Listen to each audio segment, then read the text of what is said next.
Entrez dans l'univers unique d'un artiste mayennais de renommée internationale, celui de Robert Tatin.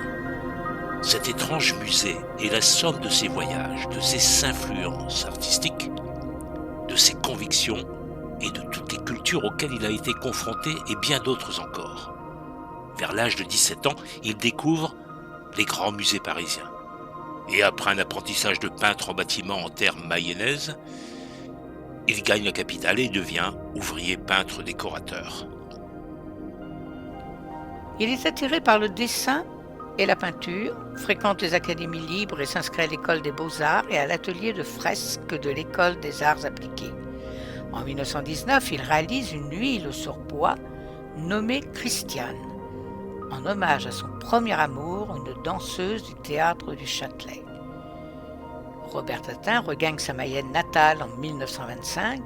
C'est pour lui l'occasion de faire le point sur son avenir professionnel en se formant au dessin industriel et à l'art du trait de charpenterie. Dès 1947, il revient à Paris et s'installe rue de la Cerisaie dans un fond de Bougna, un atelier de céramique et de peinture lui ouvrant les portes du milieu artistique parisien. Il y rencontre André Breton, Jean Cocteau, Alberto Giacometti, Pablo Picasso, Jacques Prévert, Marc Chagall et surtout Gaston Chessac, Robert Malaval et Jean Dubuffet, avec qui il se liera d'amitié et établira des échanges épistolaires. Il se passionne pour la céramique et crée au cœur de son échoppe de Bougna plusieurs œuvres majeures entre artisanat et art. Ainsi, en 1948, verra le jour la broche Sirène, en terre cuite émaillée, révélant le mythe de la femme fantasminée, omniprésente et inaccessible, un thème de la sirène récurrent dans ses prochaines créations. Quand une échappée sud-américaine se révèle riche d'enseignements, il se rend au Brésil en 1950. Il y développe son activité de peintre, sculpteur et céramiste. Robert Tatin regagne la France en 1955. L'année suivante, les choux, terre cuite au coloré, symbolisent les gens de la rue, des quartiers populaires, là où il aime flâner à la recherche de personnages pittoresques. Partageant ainsi l'idée de Jean Dubuffet, son ami du moment, l'art doit être accessible à chacun et en chaque être humain sommeille un artiste. L'année suivante, en 1962, Robert rentre définitivement en Mayenne, achète une petite maison délabrée à Cossé-le-Vivien. Il entreprend la rénovation de l'édifice, la future maison des Champs. Notre curiosité nous pousse à découvrir son œuvre dans ce petit bout de campagne. Entrons dans la maison des Champs, celle-ci où tout est resté en l'état, avant de pénétrer dans le jardin des méditations, ouvert sur des salles de peinture, céramique, lithographie, un espace de sculpture reflétant ses réflexions sur la vie et la nature. Et Notre-Dame Tout-le-Monde, une grande colonne qui symbolise l'aspiration spirituelle. Tatin a également réalisé une allée bordée de 19 statues géantes, chacune représentant différentes phases de sa vie et de son parcours artistique. Âgé de 60 ans, artiste reconnu aussi bien comme peintre que céramiste, Robert imagine et entreprend la réalisation d'une œuvre sculptée monumentale, construite autour de sa maison. Il met à profit l'expérience partagée avec les bâtisseurs de Brasilia et les découvertes techniques sur le mortier de ciment armé pour modeler en 21 ans une archisculpture unique et spectaculaire, conçue à partir de nombreux plans et dessins. Cette œuvre onirique propose aux visiteurs un voyage intérieur, foisonnant de références à des civilisations lointaines, et chacun peut y trouver un écho à sa propre culture et participer ainsi à l'histoire de l'humanité. Du petit jardin potager qui jouxte la maison à l'arrivée de l'artiste, l'écrin de verdure qui abrite le musée ne cesse d'évoluer. Les principaux aménagements autour du musée ont été réalisés à partir de 1997, selon les souhaits de Robert Tatin et avec la volonté de valoriser et de préserver l'identité de son œuvre.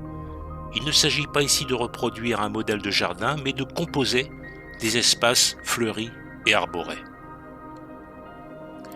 De 1968 à 1976, Robert Tatin installe un atelier de couture à l'étage de sa maison de la Frénouse.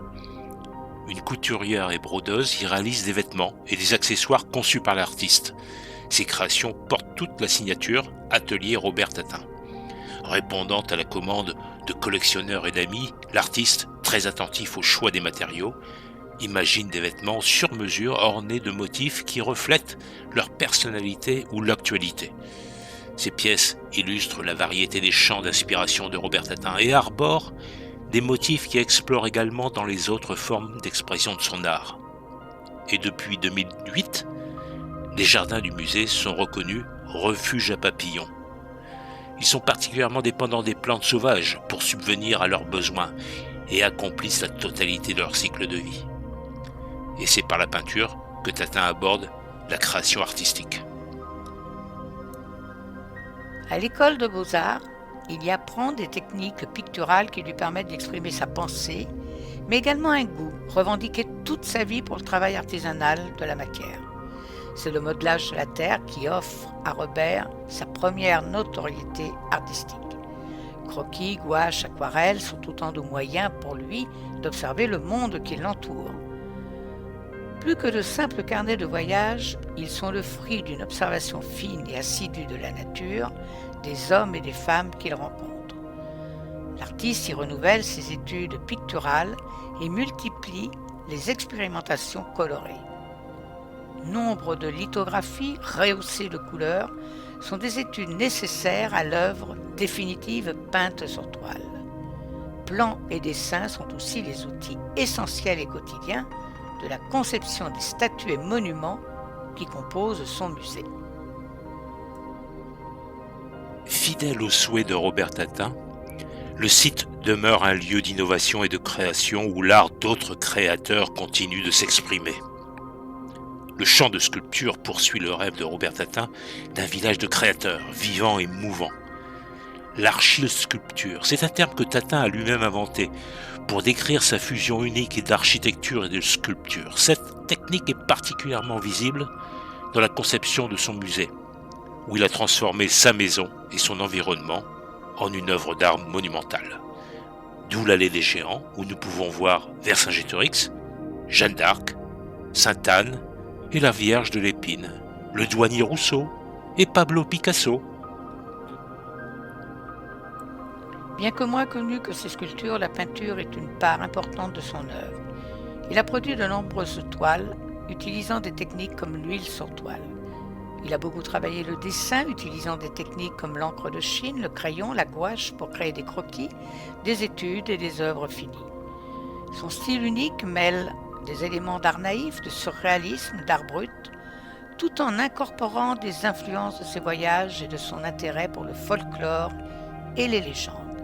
Il est profondément inspiré par la nature dans ses créations artistiques, quelques principaux éléments naturels ayant influencé son œuvre.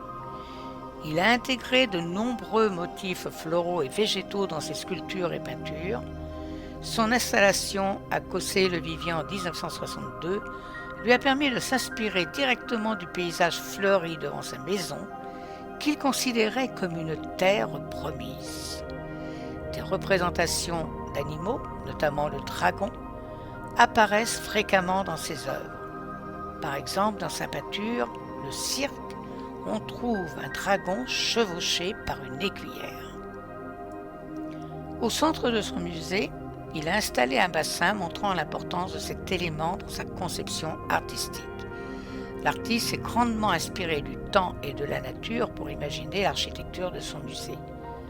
Lors de ses voyages, notamment en Nouvelle-Calédonie, il réalise des tableaux exécutés sur le vif en pleine nature. L'artiste a créé des portes de la lune et du soleil dans son musée, montrant son intérêt pour les cycles lumineux naturels. Il a créé un dragon, une sculpture impressionnante qui fait partie des œuvres de son musée. Elle est souvent associée au thème de la mythologie et des légendes populaires. La Maison des Champs, oui, cette maison où Tatin a vécu et travaillé, est elle-même une œuvre d'art.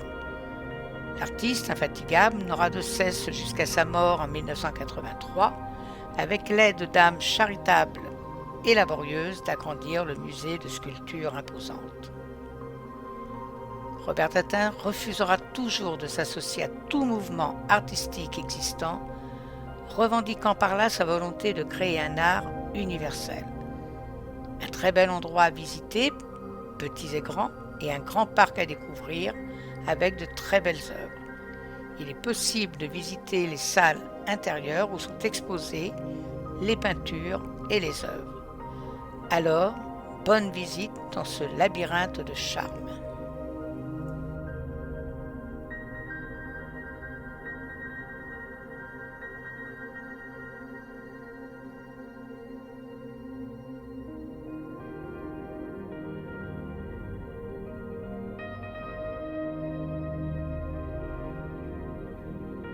Je vous remercie de votre écoute. Et si vous avez apprécié notre vidéo, n'hésitez pas à liker, partager et appuyer sur la petite cloche pour être sûr de nous suivre dans de nouvelles aventures.